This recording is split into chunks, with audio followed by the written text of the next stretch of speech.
Hi hello welcome to SS productions competitive hub అండి. ఈ వీడియోలో మనము నెక్స్ట్ ఏపీ టెట్ 2025కు సంబంధించి ఓకే 12th డిసెంబర్ జరిగినటువంటి షిఫ్ట్ 1 చూద్దాం. ఆల్రెడీ 11th అప్లోడ్ చేస్తున్నాము, చూడండి వాళ్ళంటే చూడండి. అదే పనిగా మీకు యాప్లో మీకు ఓన్లీ టెస్ట్లు సంబంధించి టెస్ట్లు పీడిఎఫ్స్ ఈ వీడియోస్ కూడా మీకు అందులో జాయిన్ చేయడం జరుగుతుంది. సపరేట్ కోర్స్ ఉందండి. 99 రూపీస్తోనే మీరు ఇక్కడ పర్చేస్ చేసుకోవచ్చు. చాలా తక్కువ కాస్ట్.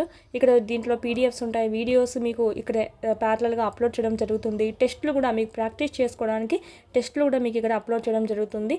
సో కంపల్సరీ పర్చేస్ చేసుకోండి. యాప్ అనేది ఎస్ఎస్ ప్రొడక్షన్స్ కాంపిటేటివ్ హబ్ అని ప్లేస్టోర్ నుంచి డౌన్లోడ్ చేసుకుంటే అక్కడ మీరు పర్చేస్ చేసుకోవచ్చు. ఆల్రెడీ ఎడ్జిటీ వాళ్ళు ఎవరైనా ఉంటే కదా ఇక్కడ 3rd to 10th lesson wise videos అండి. అన్నీ మనము టెక్స్ట్ బుక్స్ బేస్ చేసుకొని చెప్పడం జరుగుతుంది. ఇప్పుడు వెళ్ళి పిల్లల దగ్గర టెక్స్ట్ బుక్స్ తీసుకొని తెచ్చుకొని చదువుకునే అంత టైం ఉండదు కాబట్టి ఇక్కడ మీకు డైరెక్ట్ టెక్స్ట్ బుక్ చూపించే ఎక్స్ప్లెయిన్ చేస్తున్నాం. ఈగన మీరు చూసుకున్నారంటే మళ్ళీ మీరు టెక్స్ట్ బుక్ చదవాల్సిన అవసరం ఉండదు. ఇక్కడ మీకు రన్నింగ్ నోట్స్ కూడా ఇవ్వడం జరిగింది. 3rd to 10th సంబంధించి హ్యాండ్ రిటన్ నోట్స్ ఈ పీడిఎఫ్స్ నుంచే టెక్స్ట్ బుక్స్ నుంచి ఇచ్చిన దాంట్లో బిట్లు అనేవి మిస్సే కాలేదు. ఆల్రెడీ మీకు డిఎస్సికి సంబంధించి ఈవీఎస్ 14 బిట్స్ 16 బిట్స్కి 14 బిట్స్ అనేటివి ఈవీఎస్ అనేది మన ఈ పీడిఎఫ్స్ నుంచి రావడం జరిగింది. మీకు ప్రూఫ్ కూడా మీకు ఆల్రెడీ వీడియో చేసాం. డిఎస్సికి సంబంధించి 2025కు సంబంధించినటువంటి క్వశ్చన్ పేపర్ మీకు ప్రీవియస్ పేపర్ ఎక్స్ప్లెనేషన్లో. సో మీరు కంపల్సరీ ఫాలో అవ్వండి, వీడియోస్ వినండి, పీడిఎఫ్స్ రివిజన్ చేసుకొని ఇది ఎగ్జామ్స్ ఏదైతే ఉన్నాయో ఎగ్జామ్స్ కూడా మీకు ఎలా ఉన్నాయంటే టెస్ట్లు లెవెల్స్ అనేటివి మీకు 1, 2, 3గా ఉన్నాయండి. అంటే కొన్ని మీకు డైరెక్ట్ బిట్స్ ఉన్నాయి, కొన్ని మీడియం బిట్స్ ఉన్నాయి, కొన్ని క్రింది వాన్లో 4 ఆప్షన్స్ ఇచ్చేసి సరైనవేవి సరికానివేవి అనేది ఈ విధంగా నెంబర్ ఆఫ్ క్వశ్చన్స్ అనేటివి టైప్ ఆఫ్ క్వశ్చన్స్ కూడా వేరువేరుగా ఉన్నాయి. సో చూడండి, కొత్తవి కూడా యాడ్ అవుతూ ఉన్నాయి. 10th క్లాస్ సంబంధించి కూడా న్యూ సిలబస్ ఏదైతే ఉందో న్యూ సిలబస్ బేస్గా 2025-26 బేస్గా ఎగ్జామ్స్ అనేవి కూడా యాడ్ అవుతున్నాయి. చూడండి, కంపల్సరీ యూజ్ అవుతుంది. సైకాలజీ సంబంధించి కూడా ఒక బిట్ కూడా మిస్ కాకుండా మీకు ఇక్కడ ఎక్స్ప్లెయిన్ చేయడం జరిగింది. టెట్లో అయితే కన్నా అవుట్ ఆఫ్ 25+ ఇప్పుడు జరిగినటువంటి ఇంత కష్టంగా ఉన్న పేపర్లో కూడా ఓకే టెట్ ఆల్రెడీ మీకు ఎక్స్ప్లెయిన్ చేస్తున్నాం. 23-24 బిట్స్ ఈ బుక్ నుంచే ఇవ్వడం జరిగింది. చాలా టఫ్గా ఇచ్చారు ఇప్పుడు క్వశ్చన్ పేపర్ టెట్ 2025. అయినప్పటికీ మీకు 23-24 బిట్స్ దీని నుంచి రావడం అనేది జరిగింది. సో చూడండి, మీకు ఆల్రెడీ ఫస్ట్ సెషన్ చేస్తున్నాము, దాంట్లో కూడా మీకు చెప్పండి ఏదేది అకాడమీలో ఉండేదని చెప్పి. సో ఇది మీరు విడివిడిగా కూడా ఉన్నాయండి. విడివిడిగా చూసినట్టయితే 3rd to 10th lesson wise videos PDFs అయితే 500 ఉంటుంది. ఓన్లీ టెస్ట్ సిరీస్ అయితే న్యూ సిలబస్ బేస్గా టెస్ట్ సిరీస్ అయితే 499 ఉంటుంది. ఓన్లీ సైకాలజీ 99 ఉంటుంది. మీకు లేదు మాకు అంతా ఒకటే కోర్సుకు కావాలి అంటే కనుక ఈ మెగా కిట్ కానీ తీసుకున్నారంటే కనుక ఈ 5 కోర్సెస్ కలిసి ఒకే కోర్సులో ఉండడం అనేది జరుగుతుందండి. యూస్ఫుల్ అవుతుంది, మీరు తీసుకోండి. అదేవిధంగా డిఎస్సికి సంబంధించి ప్రీవియస్ పేపర్స్ సంబంధించి కీస్ అనేటివి మీకు ఉన్నాయండి. Previous papers PDF with key అనేది మీకు ఇక్కడ 99 రూపీస్కే ఇక్కడ మీకు అప్లోడ్ చేయడం జరిగింది. ఇవి కూడా ప్రాక్టీస్ చేసుకోవాలి. ఎందుకంటే కన్నా GK, PIE, current affairs okay ఈ కంటెంట్ టాపిక్స్ కూడా ఇంపార్టెంటే మెయిన్. ఓకే ఇప్పుడు జరిగినటువంటి టెట్ 2025తో పాటు ఈ డిఎస్సి ఇది కూడా మీకు చదువుకుంటే చాలా మంచిది. ఇది కూడా మీకు 99 రూపీస్తో ఉంది. చూడండి యాప్లో. ఇదైతే మనకు సపరేట్ అండి. ఇది 5 కోర్సెస్ కలిసి వస్తుంది. ఈ 5 కోర్సులో టెట్తో వస్తుంది, కానీ డిఎస్సిది అయితే సపరేట్ మీకు 99 ఉంది. అది కానీ పర్చేజ్ చేసుకుంటే అక్కడ మీరు పీడిఎఫ్స్ అనేవి డౌన్లోడ్ చేసుకొని చదువుకోవచ్చు. మీకు ఈ కోర్స్ అంతా ఎస్ఎస్ ప్రొడక్షన్స్ కాంపిటేటివ్ హబ్ అనే యాప్ డౌన్లోడ్ చేసుకుంటే ప్లేస్టోర్ నుంచి అందులోంచి మీరు పర్చేజ్ చేసుకోవచ్చు అండి. నోటిఫికేషన్ త్వరగా రావచ్చు. సో అందులో మీరు కన్నా 10th న్యూ సిలబస్ కూడా మీకు అప్లోడ్ చేయడం జరిగింది. బయాలజీ కంప్లీట్ అయింది, మ్యాథ్స్ కూడా ఇప్పుడు రన్నింగ్లో ఉందన్నమాట. సో చూడండి, నెక్స్ట్ చూద్దాం. ఇక్కడ ఫస్ట్ చూసినట్టయితే 12th సెషన్ సంబంధించి 12th జరిగినటువంటిది ఫస్ట్ సెషన్ చూసినట్టయితే సైకాలజీ ఇచ్చారు.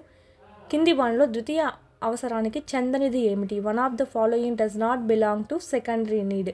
ద్వితీయ అవసరానికి చెందనిది అన్నారు. ఇది కూడా మనకు అకాడమీలో ఉంది. ఓకే మాస్లో అవసరాల సిద్ధాంతం సంబంధించి అందులో భాగంగా మనకి దానిపైన కన్నా చూసుకుంటాము. అవసరాలు 2 రకాలని, ప్రైమరీ, సెకండరీ. ఓకే దీన్నే మనము గౌణ అవసరాలను కూడా అంటామండి, ద్వితీయ అవసరాలనే. దీంట్లో మనకు చూసినట్టయితే కానిది అని అడిగారు. సో గృహము, నిద్ర, వస్త్రాలు, విద్య. ఆప్షన్స్ కింద కామెంట్ సెక్షన్లో కామెంట్ చేయండి మీరు కూడా. Option 2 is the right answer. నిద్ర, గృహం అనేది, వస్త్రాలు అనేది, విద్య అనేది ఇవన్నీ మనకు సెకండరీ నీడ్స్ అండి. ఫస్ట్ నీడ్ ఏంటంటే నీరు, ఆహారము, నిద్ర, ఇలాంటివన్నీ మనకంటే ఏదైతే లేకపోతే మనిషి జీవించలేడో, ఇప్పుడు గృహం లేకుండా జీవించేవారు ఉన్నారు, వస్త్రాలు లేకుండా ఉండొచ్చు, విద్య లేకుండా ఉండొచ్చు, కానీ నిద్ర లేకపోతే ఒక 2 రోజులు 3 రోజులు నిద్ర లేకపోతే హెల్త్ చాలా ఎఫెక్ట్ అయిపోతుంది. సో ఏదైతే లేకపోతే మనిషి జీవించలేడో వాటిని మనం ప్రాథమిక అవసరాలు అంటాం. ఏదైతే అవసరం లేకుండా మనిషి జీవించగలడు కొంతవరకు అనుకుంటే దాన్ని ద్వితీయ అవసరం అని చెప్పి అనుకుంటాం. Okay, option 2 is the right answer. కానిదే అడిగారు కాబట్టి. నెక్స్ట్ క్వశ్చన్, డాట్ నందు ఉండేటువంటి ఉప పరీక్షల సంఖ్య ఎంత? Number of sub test including in dot. Differential aptitude test మామూలుగా బి అని ఉండాలి, dot differential aptitude test battery అని ఉండాలి. ఇక్కడ మనకి ఇది కూడా మనకు అకాడమీలో ఉందండి. ఎన్ని రకాలు ఉప పరీక్షల సంఖ్య లేదా మనకు అకాడమీలో రకాలు అని వచ్చారు. Option 3 is the right answer. 8 types ఉంటాయండి. మీకు అకాడమీలో ఆ 8 టైప్స్ అనేది కూడా మెన్షన్ చేస్తున్నారు, చూసుకోవచ్చు. నెక్స్ట్ క్వశ్చన్, తొలి దశలో నిబంధితమైనటువంటి జంతువు తదుపరి దశలో నిబంధిత ఉద్దీపనను పోలిన ఉద్దీపనలకు సహితం నిబంధిత ప్రతిస్పందన ఇవ్వడానికి గల కారణం ఏమిటి? తొలి దశలో నిబంధితమైనటువంటి జంతువు తదుపరి దశలో నిబంధిత ఉద్దీపనకు పోలినటువంటి ఉద్దీపనకు కూడా అది ప్రతిస్పందన ఇస్తుంది. అంటే ఇక్కడ మనకు కుక్క చూసుకున్నట్టయితే కుక్కకు ఫస్ట్ గంటతో మనము ఆహారానికి జోడించి లాలాజలం తెప్పించాం కదా, తర్వాత ఏం చేశారు, ఇంకా హైగా చేసినట్టుకు అప్పుడు ఒక దీపం ఎగిలిచ్చేసి, ఓకే, దీపం ఎగిలిస్తాడు, నెక్స్ట్ గంట కొడతాడు, ఆహారం పెడతాడు, కుక్క లాలాజలం ఇస్తుంది. సేమ్ ఇదే ప్రాసెస్, దీపం ఎగిలిస్తాడు, గంట కొడతాడు, ఆహారం లాలాజలం. ఇది చెయ్యంగా ఏమవుతుందంటే నెక్స్ట్ దీపం ఎగిలిగానే గంట కొడతాడు, ఆహారం ఇస్తాడు అని దానికి ముందే తెలిసి దీపం ఎగిలించగానే లాలాజలం ఇస్తుంది. అంటే ఈ విధంగా మనము గంటకు అప్లై చేసిందే దీపానికి కూడా అప్లై చేసుకున్నాం. అంటే ఇక్కడ మనకు ఈ విధంగా మనకు చాలా ఉన్నాయి. ఇక్కడ మనకు శాస్త్రీయ నిబంధన సిద్ధాంతానికి సంబంధించి దీన్ని ఏమంటాం, ఉన్నత క్రమ నిబంధన అని అంటాము. ఇక్కడ మనకు చూసినట్టయితే ఉద్దీపనను పోలినటువంటి మరొక ఉద్దీపన కూడా ఇస్తుందంట. అంటే సపోజ్ గంట శబ్దంకి ఇచ్చినటువంటిది బజర్కి కూడా ఇవ్వడం అనమాట. బజర్ కూడా సో కొంచెం సౌండ్ దగ్గర సౌండ్ ఉంటుంది కదా, సో వాటికి కూడా ఇస్తుంది. అప్పుడు ఏమవుతుందంటే ఆప్షన్ 3 సామాన్యీకరణము. ఓకే, సామాన్యీకరణము. విచక్షణ అంటే ఏంటంటే గంట శబ్దానికి గంట శబ్దం ఇచ్చినప్పుడే లాలాజలం ఇవ్వడం, బజర్ శబ్దం ఇచ్చినప్పుడు లేదా అది డిఫరెన్స్ కనుక్కోవడం అనమాట. అప్పుడు అది విచక్షణ కలిగి ఉందని చెప్తాం. విరమణ అంటే విలుప్తీకరణ అంటాం దీన్ని. విరమణ అంటే ఏంటంటే ఇక్కడ మనకి కొన్ని రోజులు నిబంధన ఆపేసామంటే ఓకే, కొన్ని రోజులకి అది మర్చిపోవడం అనేది జరుగుతుందన్నమాట. సామాన్యీకరణం అంటే దాన్ని పోలినటువంటి వేరే సౌండ్ ఏదైనా ఇచ్చినా కూడా దాన్ని పోలిక ఉండాలి. సో దానికి కూడా లాలాజలం ఇస్తే ప్రతిస్పందన ఇస్తే దాన్ని సామాన్యీకరణం. అయత్న సిద్ధ సాప్తం, ఇక్కడ ఎక్కడైతే విరమణ జరిగిందో కొన్ని రోజుల తర్వాత మళ్ళా నువ్వు అకస్మాత్తుగా గంట మోగించావంటే దానికి మళ్ళీ ఆ ప్రయోగం గుర్తొచ్చి గంట కొట్టాడంటే నాకు ఆహారం ఇస్తాడు అని లాలాజలం తెస్తుంది అనమాట. సో ఈ విధంగా మనకు డైలీ చేయకపోయినా కూడా ప్రయత్నంలో లేకపోయినా ఎప్పుడో ఒకసారి చేసినా అప్పుడు మనకు బయటికి ప్రతిస్పందన వచ్చిందంటే కనుక అదే దాన్ని అయత్న సిద్ధ సాప్యం. ఇక్కడ నేను చెప్పినటువంటి దీపం, ఓకే, దీపం అంటే దీపానికి మరియు గంటకి ఎలాంటి పోలిక లేదు కదండి. సో అందుకు మనకు దీపము గంట వచ్చిందంటే ఉన్నత క్రమ నిబంధన పెడతాం. ఈ మనకు గంట బజరు సౌండ్స్ కొంచెం దగ్గరగానే ఉంటాయి. ఇలాగా దీనికి రెండు కన్ఫ్యూజ్ కాకుండా ఒకే పోలిక ఉందని చెప్పి ఇచ్చిందంటే దాన్ని సామాన్యీకరణం అంటాం. Option 3 is the right answer. ఇలా ఉన్నత క్రమ నిబంధనకు సామాన్యీకరణానికి కన్ఫ్యూజ్ అవుతూ ఉంటారు, సో చూసుకోవాలి. ఆప్షన్ 3 అండి దీనికైతే రైట్ ఆన్సర్. నెక్స్ట్ క్వశ్చన్ చూద్దాం. అభ్యసన, అది కూడా మనకు ఇది కూడా మనకి అకాడమీలో ఉన్నటువంటిదే. అభ్యసన వక్రలేఖలో అభ్యసనం ఆగిపోయిందనే భ్రమ కలిగించే స్థాయి ఎప్పుడు మనకు దీనికి సంబంధించి అడుగుతున్నారు, ఈ దశకు సంబంధించి అడుగుతున్నారండి. దీనికి ఆన్సర్ అయినటువంటి దశ ఏదైతే ఉందో దానికి సంబంధించి ఎక్కువ బిట్స్ అనేటువంటి అడుగుతున్నారు, చూసుకోవాలి. అభ్యసన వక్రరేఖలో అభ్యసనం ఆగిపోయిందేమో అని అనిపించే దశ. యాక్చువల్లీ మనకి ఈ విధంగా ఉంటుంది, అభ్యసనం బాగా జరుగుతుంది, నెక్స్ట్ కొంచెం హెచ్చుదగ్గులు ఉంటుంది, దీన్నే చాంచల్య దశ అంటాం. తర్వాత ప్రేరణ తగ్గిపోవడం వల్ల లేదంటే ఏదన్నా కారణం వల్ల అభ్యసనం అనేది ఆగిపోతుందంటే కొంచెం నెమ్మది పడుతుంది. ఆగిపోయింది అనిపించే దశ ఏమిటి అంటే ఈ థర్డ్ దశ పీఠభూమి దశ. నెక్స్ట్ మళ్ళీ మనం మోటివేషన్ ఇవ్వడం వల్ల మళ్ళీ అది పుంజుకొని తర్వాత స్ఫూర్తి దశ అంటాం దీన్ని.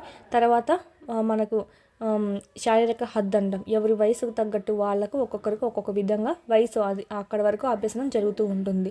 సో ఇక్కడ మనకు థర్డ్ దశ ఏదైతే ఉందో పీఠభూమి దశ, అక్కడ మనకు అభ్యసనం ఆగిపోయిందేమో అనిపిస్తుంది. ఎందుకంటే ఇక్కడ చూడండి, ఎక్స్ యాక్సిస్ ఏదైతే ఉందో ఇది ఎక్స్ యాక్సిస్, ఇది వై యాక్సిస్.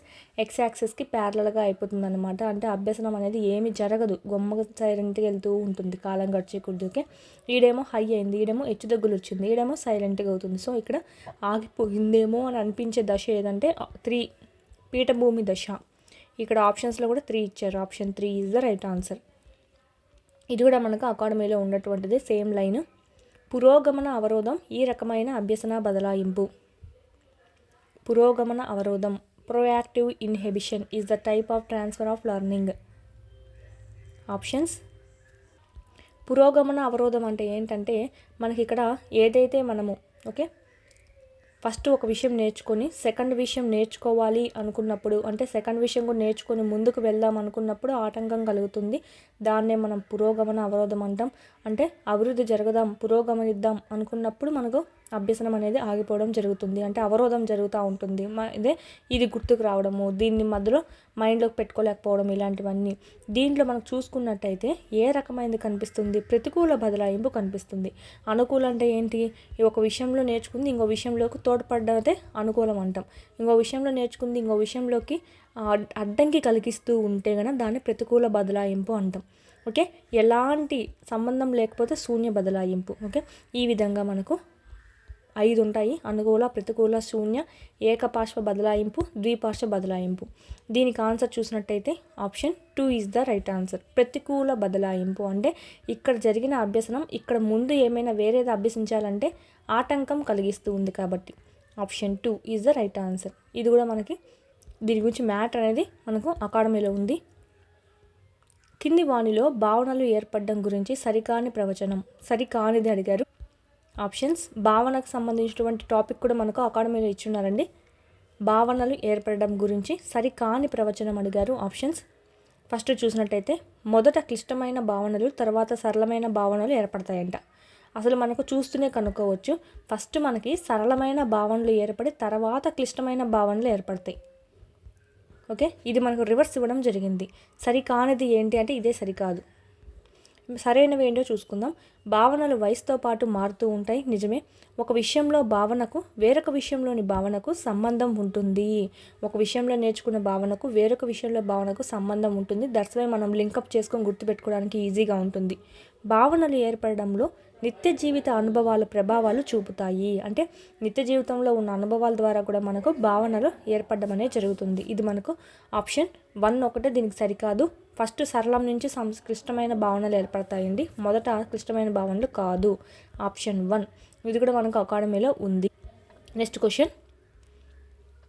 క్రింది వాణిలో సరైనది. ఇది మనకు ప్రత్యేక అవసరాలు గల పిల్లలు అనేటువంటి టాపిక్ నుంచి ఇవ్వడం జరిగింది. ఇది కూడా ఉందండి మనకు అకాడమీలో. ప్రత్యేక అవసరాలు గల పిల్లలకు సంబంధించిన దాంట్లో శ్రవణ లోపం సంబంధించి ఎన్ని డెసిమల్స్కి ఎంత అనేది ఉంది. ఇక్కడ మనం చూసినట్టయితే సరైనది అని అడిగారు. మీరు కూడా కామెంట్ సెక్షన్లో కామెంట్ చేయండి కరెక్ట్ది ఏంటి. ఆప్షన్స్ చూసినట్టయితే 41 డెసిబెల్స్ నుంచి 55 డెసిబెల్స్ వరకు ఉంటే మిత వినికిడి లోపం అని చెప్తాము. అంటే జస్ట్ లోగా ఉంది, మోడరేట్గా ఉందని చెప్తాము. 10 హెచ్ఎల్ అంటే ఏంటంటే ఇదైతే డీబీ అంటే డెసిబెల్స్, హెచ్ఎల్ అంటే హియరింగ్ లాస్ అండి. 10 డెసిబెల్స్ టు 20 డెసిబెల్స్ ఒక మోస్తారు వినికిడి లోపం అంట. సో కాదు, మనకు ఆప్షన్ 1 ఒకటే రైట్ ఆన్సర్. 20 ఇవన్నీ రాంగ్ ఆన్సర్స్. మనకు అకాడమీలో కూడా మనకి ఇచ్చున్నారు ఎంత నుంచి ఏది అని చెప్పి గుసగుసలు ఆడేదంట సంథింగ్ మనకి ఇచ్చున్నారు, చూసుకోవచ్చు. ఆప్షన్ 1 ఒకటే మనకు రైట్ ఆన్సర్. సహభాగిత అభ్యసనానికి ఈ సిద్ధాంతం ఆధారం. సహభాగిత అభ్యసనానికి ఈ సిద్ధాంతం ఆధారం. Theoretical base for collaborative learning is. సహభాగి అభ్యసనానికి ఏ సిద్ధాంతం అంటే మనకు తెలిసిందే అండి.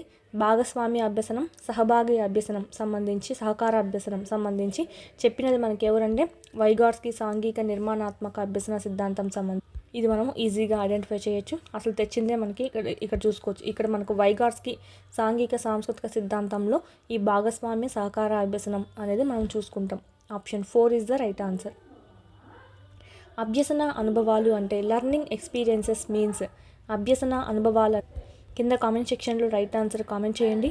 ప్రత్యేక దినాల్లో నిర్వహించే కృత్యాలని అభ్యసన అనుభవాలు అంటామా? కాదండి. లక్ష్యాల సాధనకు రూపొందించబడ్డ కృత్యాలు ఏవైతే ఉన్నాయో వాటిల్ని మనము అభ్యసన అనుభవాలు అని అంటాం. ఆప్షన్ 2. తరగతి కృత్యాలు మాత్రమే అనము అభ్యసన కృత్యాలని, బయటకు సంబంధించి కూడా ఇస్తూ ఉంటాం. గృహ వినియోజనాలు మాత్రమే, అది కూడా కాదు. 2 అనుకుంటాం కానీ ఇది మనకు అంటే 2 కలిపితే చెప్పుకోవచ్చు, కానీ ఓన్లీ తరగతి కృత్యాలని అభ్యసన అనుభవాలు అనము. ఓన్లీ ఇంటికి హోంవర్క్ ఇచ్చేటివే కాదు, లక్ష్య సాధనకు రూపొందించబడే ఏ కృత్యాలైనా సరే వాటిని అభ్యసన కృత్యాలని అంటాం. జనరల్ బిట్ ఇది కూడా మనం చూసినట్టయితే టొమేయో పాఠశాల వీరికి సంబంధించింది. ఇక్కడ అకాడమీ సంబంధించిన దాంట్లో లేదని చెప్పి డ్రాఫ్ట్ కాపీ కూడా ఎక్స్ప్లెయిన్ చేసి పెట్టాం మీకు. ఓకే, డ్రాఫ్ట్ కాపీ డిఎడ్ అనేది డిఎడ్ బుక్లోది, దాంట్లోంచి వచ్చినటువంటి బిట్, దాంట్లో ఉంది డైరెక్ట్ బిట్. ఇది టొమియో పాఠశాల ఎవరికి చెందింది అంటే పేరులోనే ఉంటుందండి. టెర్సుకో కురియోనాగి. మా option 2 is the right answer. మీకు గుర్తు కూడా చెప్పాను, అన్ని టాల్ వచ్చినాయి చూడండి అని కూడా. ఓకే, ఆప్షన్స్లో ఉన్నటువంటి వీళ్ళందరి గురించి మనకు అక్కడ ఇవ్వడం జరిగింది. గిజుబాయి సంబంధించి ఇచ్చారు, నెక్స్ట్ ముందు మకరెంకో సంబంధించి కూడా అడిగారు.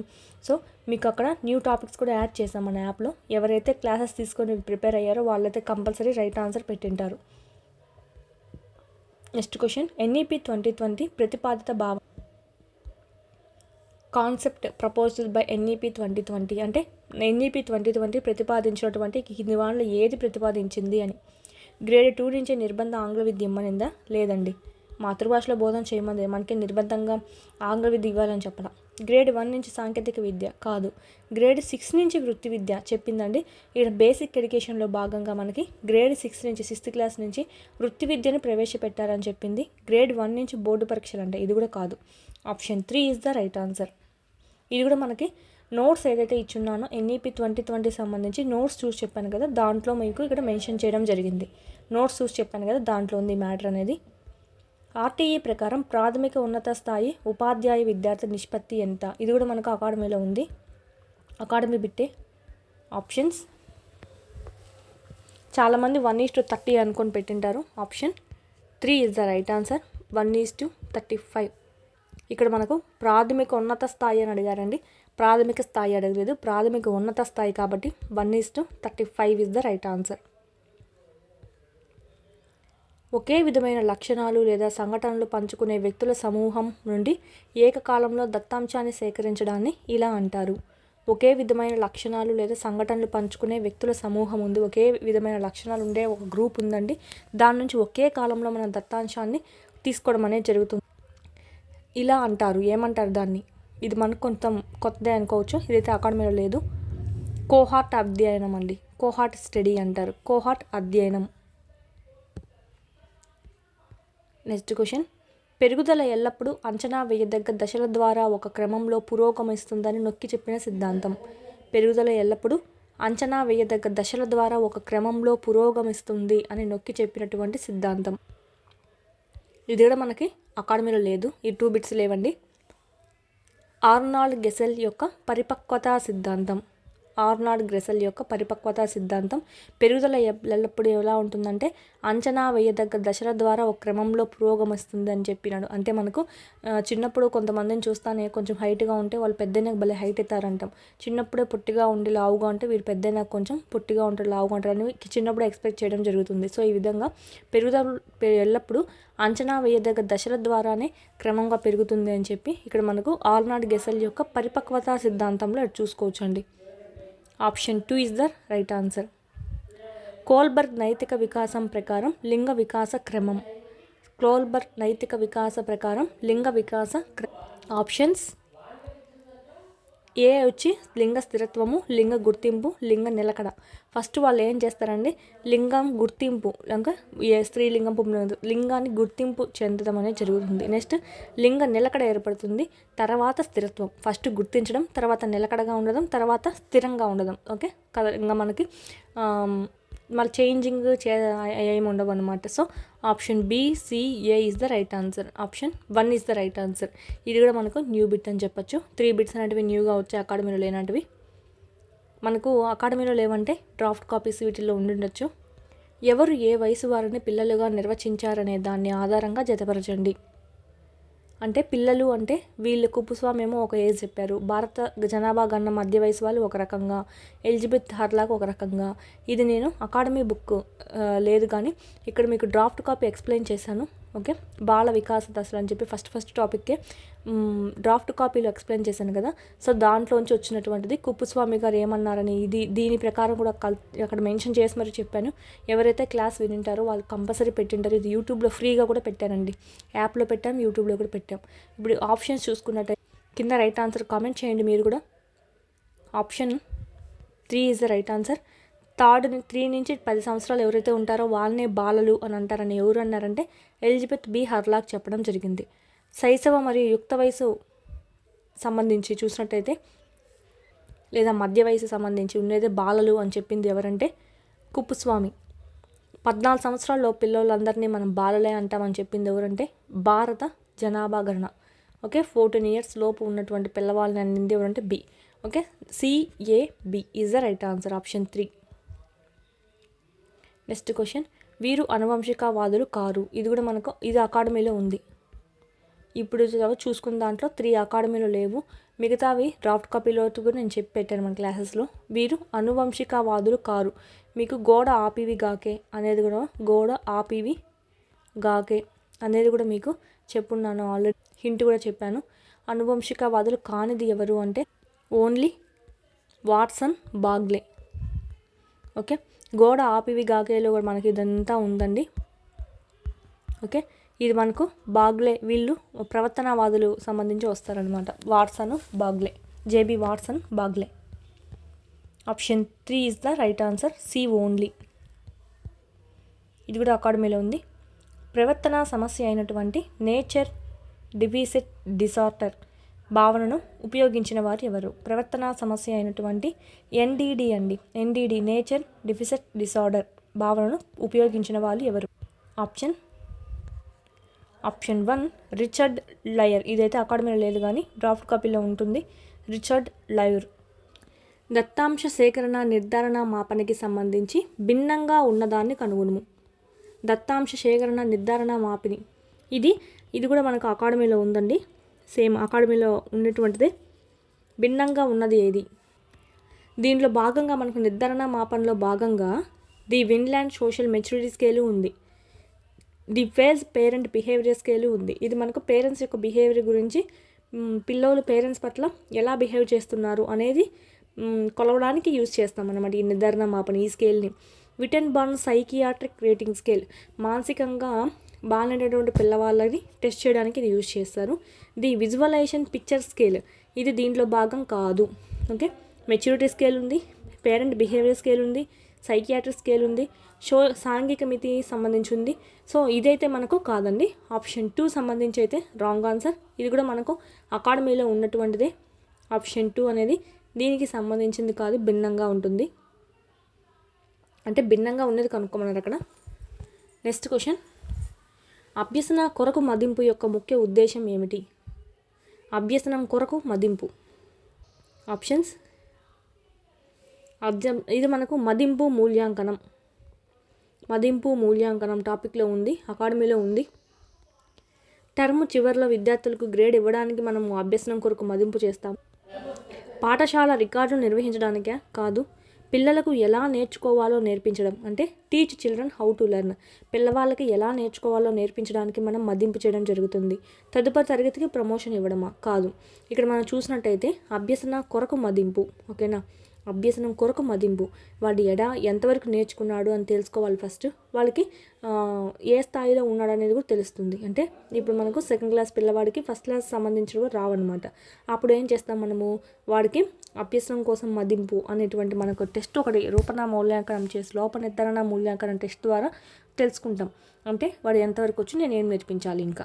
ఓకే, సో దానికోసం యూజ్ అవుతుంది. పిల్లలకు ఎలా నేర్పించాలో నేర్పించడానికి యూజ్ అవుతుందండి. Okay, option 3 is the right answer. Next question, నిర్మాణాత్మకవాదం ప్రకారం జ్ఞాన నిర్మాణం బహుళ వ్యక్తీకరణకు దారితీస్తుంది. క్రింది వాటిలో ఈ భావనతో విభేదించే అంశం ఏమిటి? నిర్మాణాత్మకవాదం ప్రకారం జ్ఞాన నిర్మాణం బహుళ వ్యక్తీకరణకు దారితీస్తుంది. క్రింది వాటిలో ఈ భావనతో విభేదించే అంశం. దీనికి సంబంధించి కానిది మెయిన్ నిర్మాణాత్మకవాదం సంబంధించి మెయిన్ చెప్పింది వైగాట్స్కీ గారు. ఓకే, జ్ఞాన నిర్మాణం జరుగుతుందని చెప్పి జ్ఞానాన్ని నిర్మించుకుంటాడు పిల్లవాడే అని చెప్తాడు. ఇక్కడ మనకు చూసినట్టయితే దానికి సంబంధించి కాని జ్ఞానం సామాజిక పరస్పర చర్యల ద్వారా నిర్మించబడుతుంది. అందుకే మనకు వైగాట్స్కీ గారి సిద్ధాంతం పేరు కూడా సాంఘిక సాంస్కృతిక సిద్ధాంతం. అంటే మనకు సమాజంతో వాడు లింకప్ కావడం ద్వారానే వాడు నేర్చుకోవడం జరుగుతుంది, అభ్యసనం జరుగుతుంది అని చెప్తాడు. జ్ఞానం అభివృద్ధి జరుగుతుంది అని. జ్ఞానం సామాజిక పరస్పర చర్యల వద్ద నిర్మించబడుతుంది. Right answer. ఒక పద్యంపై విద్యార్థులు విభిన్న వివరణలు ఇవ్వడం. సో ఇట్లా మనకు సహకార అభ్యసనం వల్ల కూడా వాళ్ళ జ్ఞానం పెరుగుతుంది. వైగాట్స్కి బేస్ చేసుకుంటే చాలు, ఈజీగా పెట్టచ్చు. ఇచ్చిన సమస్యకు అభ్యాసకుడు ఒకే రకమైన సమాధానం ఇవ్వడం. ఒకే రకమైన సమాధానం కాకుండా వివిధ సమాధానాలు ఇచ్చినట్టయితే ఇప్పుడు మనకు చాలామందిని అడుగుతాం, చాలా సమాధానాలు అనేవి రావడం జరుగుతుంది, తద్వారా నేర్చుకోవడం జరుగుతుంది. ఇక్కడ కూడా చురుగ్గా పాల్గొనడం ద్వారా అభ్యసించడం, ఇది కూడా మనకు దీనికి సంబంధించింది వస్తుంది. కానీ ఒకే రకమైన సమాధానం ఇవ్వడం ద్వారా నాలెడ్జ్ ఏం రాదు. ఓకే, ఇది దీనికి సంబంధించింది కాదు. విభిన్న ఆలోచనలు, విభిన్న రకమైనటువంటి సమాధానాలు పిల్లల దగ్గర నుంచి రాబట్టే పిల్లవాడు పక్కవాడితో కలిపి నేర్చుకోవడం జరుగుతుంది. ఇదే మనకు భాగస్వామ్య అభ్యసనంలో జరిగేది అనమాట. ఆప్షన్ 3 దీనికి సంబంధించి కాదు, ఇది రాంగ్ ఆన్సర్. మిగతా 3 రైట్. ఇది కూడా మనకు అకాడమీలో ఉంది. డిఓసిసిను విస్తరించగా, సేమ్ ఇది మనకు లాస్ట్ పేజీలో ఉంది. ఐసీటీకి సంబంధించి DOCC distributed open collaborative courses. Option 4 is the right answer. Distributed open collaborative courses last దాంట్లోంచి చాలాసార్లు ఇచ్చాడండి. OPEC కూడా ఇచ్చారు, లాస్ట్ సెషన్లో OPEC ఇచ్చారు, డిఓసిసి గురించి ఇచ్చాడు. సో చూసుకోవాలి. అకాడమీలో ఉన్నటువంటి bit. Internal relay chart IRC ప్రధానంగా దీని కొరకు ఉపయోగపడుతుంది. ఇంటర్నల్ రిలే చార్ట్ ఇది మనకు అబ్రివేషన్ అనేది బుక్లో ఇచ్చారు కానీ ఎందుకని ఇవ్వలేదు కదా. సో ఇక్కడ మనకు పేర్లోనే ఉందండి చార్టింగ్ అంటే మెసేజెస్ రూపంలో పంపుకోవడం, టెస్ట్ రూపంలో మెసేజెస్ పంపుకోవడం. ఇక్కడ చూసినట్టయితే ఆప్షన్ 2 రియల్ టైం టెస్ట్ అనమాట. అంటే రియల్ టైం టెస్ట్ ఆధారిత కమ్యూనికేషన్గా చెప్పచ్చు. అంటే టెస్ట్ బేస్డ్గా ఇక్కడ జరగడం జరుగుతుంది. పేర్లోనే ఉంది చాటింగ్ అంటాం. మనం వాట్సాప్లో చేసేది కూడా చాటింగ్ అంటాం. అంటే మెసేజ్ల రూపంలో, టెస్ట్ల రూపంలో మనము ఎదుటి వాళ్ళు మాట్లాడుతూ ఉంటారు, మనము ఇక్కడ రిప్లై ఇస్తూ ఉంటాం. అంటే ఇన్ టైంలో జరుగుతూ ఉంటుంది అదంతా. రియల్ టైం టెస్ట్ ఆధారిత కమ్యూనికేషన్ అని చెప్పచ్చు. Option 2 is the right answer.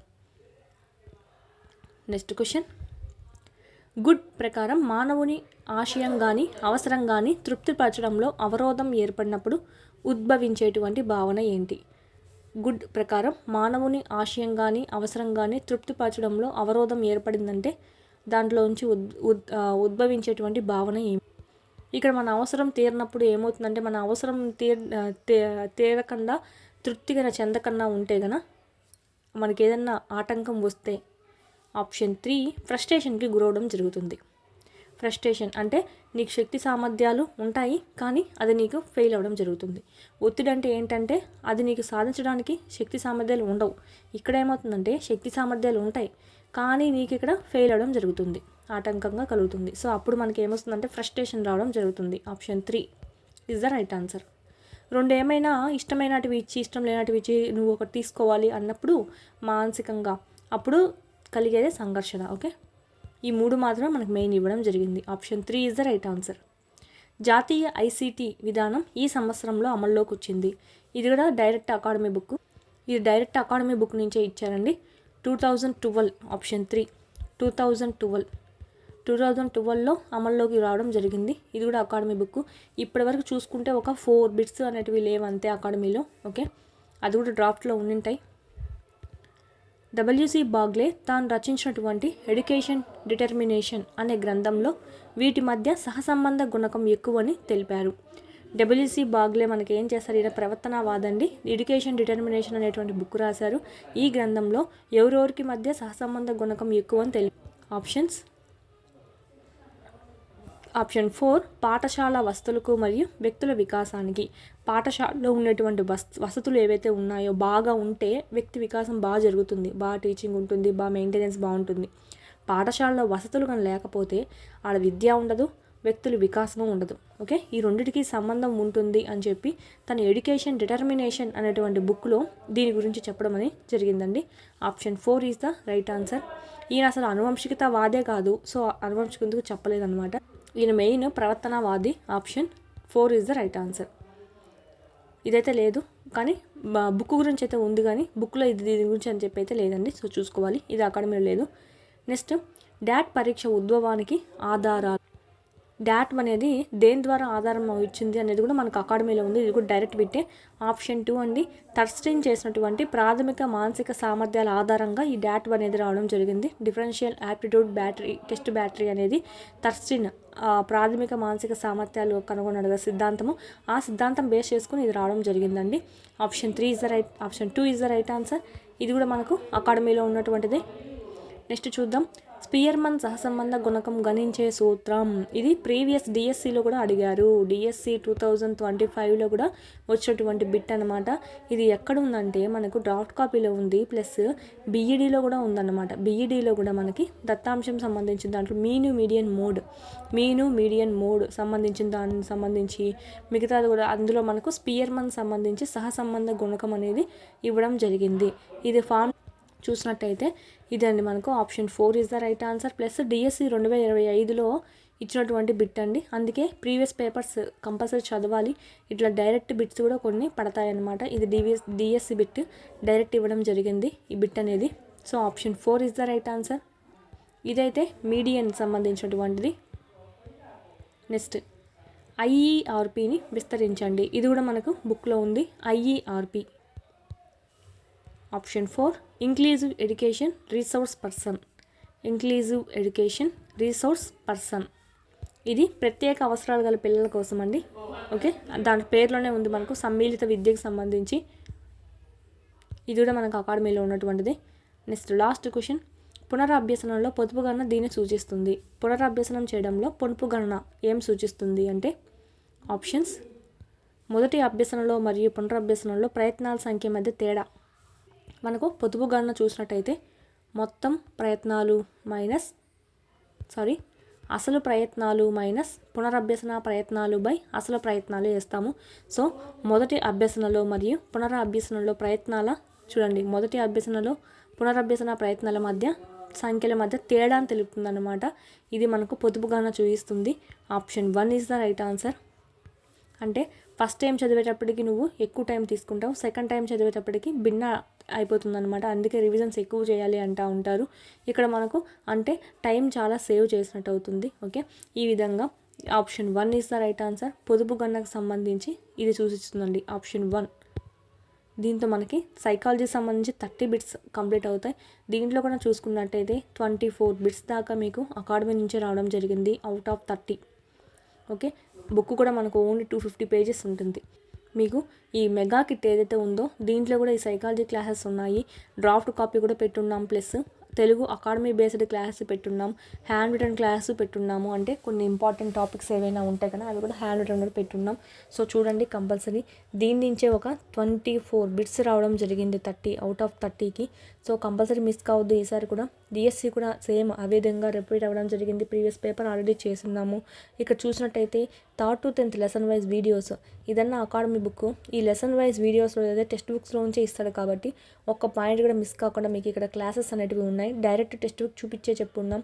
వాటికి సంబంధించినటువంటి హ్యాండ్ రిటర్న్ పీడిఎఫ్స్ ఉన్నాయి.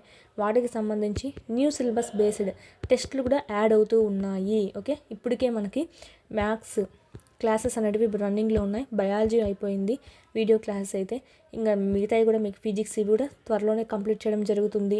నెక్స్ట్ అదేవిధంగా టెస్టులు కూడా మీకు చూసినట్టయితే ఓకే, బయాలజీ, ఫిజిక్స్, కెమిస్ట్రీ ఇవన్నీ డైలీ అప్డేట్ అవుతూనే ఉన్నాయి. సో చెక్ చేసుకోవచ్చు. ఇక్కడ ఎన్నో టెస్టులు మీరు ఎన్నిసార్లైనా రాసుకోవచ్చు అండి, అన్లిమిటెడ్ అటెంప్ట్స్. ఇక్కడ ఓన్లీ 799 రూపీస్కే మీరు ఇక్కడ పర్చేజ్ చేసుకుంటే ఈ కోర్స్ మొత్తం ఒకటేగా తీసుకోవచ్చు. లేదంటే విడివిడిగా కూడా ఉంది, కానీ మీకు అమౌంట్ అనేది విడివిడిగా కొంతగానే ఎక్కువ అవుతుంది. అదేవిధంగా ఈ విధంగా కంబైన్గా తీసుకుంటే కనుక ఈజీగా మీకు అమౌంట్ కలిసి వస్తుంది, టైం సేవ్ అవుతుంది. మొత్తం ఒకే తావున ఉంటాయి. ఈ డిఎస్సికి సంబంధించి కూడా ప్రీవియస్ పేపర్స్ కేవలం 99 రూపీస్కే ఉన్నాయి. పర్చేజ్ చేసుకోండి, చాలా యూజ్ అవుతుంది. ఎందుకంటే ఇప్పుడు చూసారు టెట్కే డిఎస్సి బిట్ అనేది సేమ్ ఒక ఫార్ములా, స్పియర్మన్ సంబంధించిన ఫార్ములా అయితే అది ప్రీవియస్ బిట్ అనమాట. సేమ్ సెషన్ వాళ్ళకి వచ్చింది. మళ్ళీ ఇక్కడ మనకి అట్లా చాలా వరకు రిపీట్ అయ్యే ఛాన్సెస్ ఎక్కువగా ఉంటాయి. పిఐఈ అయితేనేమి, జీకే అయితేనేమి, కరెంట్ అఫైర్స్ కాదు కానీ పిఐఈ, జీకే ఇలా కంటెంట్ బిట్స్ ఇవన్నీ రిపీట్ అయ్యే ఛాన్సెస్ ఉంటాయి. కంపల్సరీ ప్రీవియస్వి కంపల్సరీ చదవండి. ఏదైతే మీకు ఉంది. లేదు మాకు ఓన్లీ టెట్ మాత్రమే కావాలనుకుంటే దీంట్లో మీకు టెస్ట్లు కూడా ఉంటాయండి. టెస్ట్లు, వీడియోస్, పీడిఎఫ్స్ 3 అప్లోడ్ చేయడం జరుగుతుంది. సో చూడండి, ప్రాక్టీస్ చేసుకోండి. మీరు మళ్ళీ ప్రాక్టీస్ చేసి మార్క్స్ అనేటివి చూసుకోవచ్చు. ఈ టెట్ 2025 సంబంధించి పేపర్ చాలా టఫ్గా ఉంది కాబట్టి ఈ వెసులుబాటు మీకు ఇక్కడ ఉంది, యూజ్ చేసుకోండి. దీని గురించి ఏమైనా డౌట్స్ ఉంటే కనుక కింద కామెంట్ సెక్షన్లో కామెంట్ చేయండి.